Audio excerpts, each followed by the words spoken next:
Thank you. It's one thing to tell someone that you're Armenian.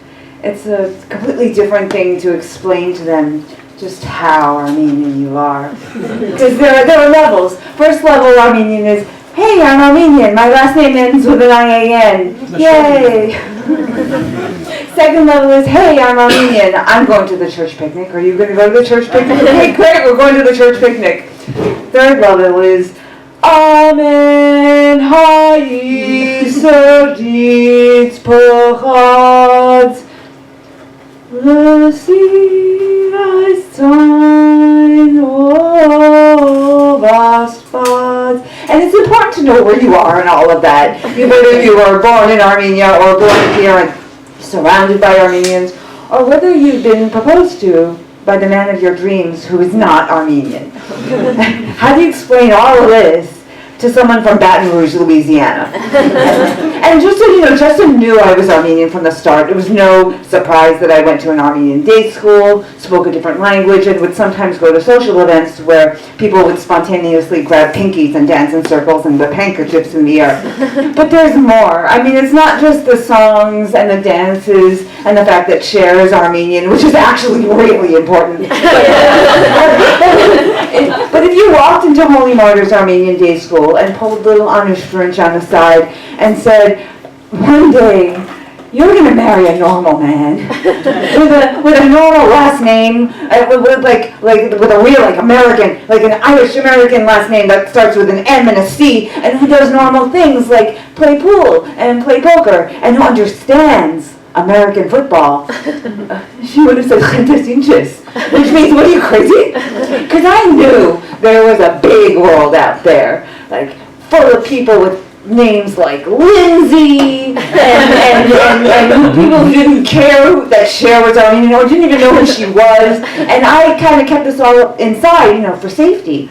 But I'd been proposed to, and the wedding was coming up, and I had to kind of come to terms with some things and admit some things to myself, like maybe I don't want to get married in a converted barn.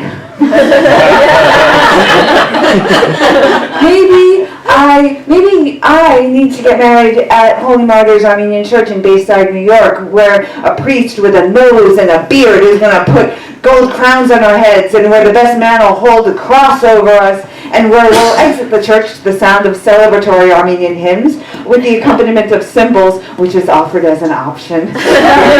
After which our family will just dance in circles for hours and hours and hours and hope he'll be on board with all of it. And when I pitched this to him, he said, yeah, sure, just tell me where I gotta be. Because he's kind and generous, but he also didn't know what he was getting into. I mean, this is the Armenian church we're talking about. It's old-fashioned, it's sexist, it's Christian, but like the old kind of Christian, like the kind that's dark and smoky, and where all the men have beards like Frank Zappa. And when they walk up to you with those jeweled crosses, you're gonna have to kiss that thing. And he said, almost as a joke, he was like, do I have to get baptized for this? And I thought, no.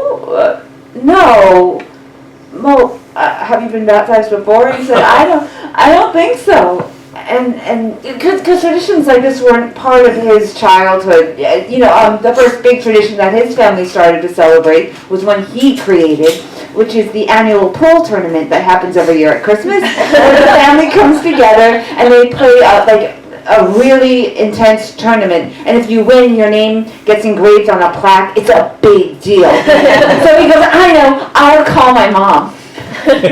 So he calls his mom and says, quick question, Mom, was I baptized? And she said, no, you're a heathen. So that Thursday night, we get on the Long Island Road and we meet with Father Malhassian at Holy Martyrs, whose reaction to Justin was like, oh my God, you're not Armenian? Oh my God! Oh my God! Because Justin really looks Armenian. He's got the eyebrows and the face and more handkerchiefs than God. But the questions started getting more intense, like, do you believe in God the Father, the Son, and the Holy Spirit? And then whipping out names like Vartan Mamigonian and, all the Armenian monks and everything. And I'm thinking, slow down, he's just a boy. But it was decided that he did need to get baptized, and that it was preferred that he would also meet with the priest a couple times, one-on-one, to prepare for the event. And he would need a godfather. And so my little brother, who's 8 years younger than me, became his godfather. He was free that weekend. And we're in the car now driving home that night after that meeting, and I'm just quiet. I'm embarrassed. I don't know what to say. And I'm just hoping. What I needed was for him to not find this whole thing ridiculous, because this Armenian thing, it's pretty goofy, but it's mine, and it's really important that I'm not laughed at right now. And he looks at me and he goes, "You know what? I like talking to the Father." He said, "You know, I just want to marry you. If I have to renounce Satan to do that, okay. I'll walk over hot coals. I don't give a fuck." Which is all I, or any Armenian bride, could ever hope to hear. Thank you so much.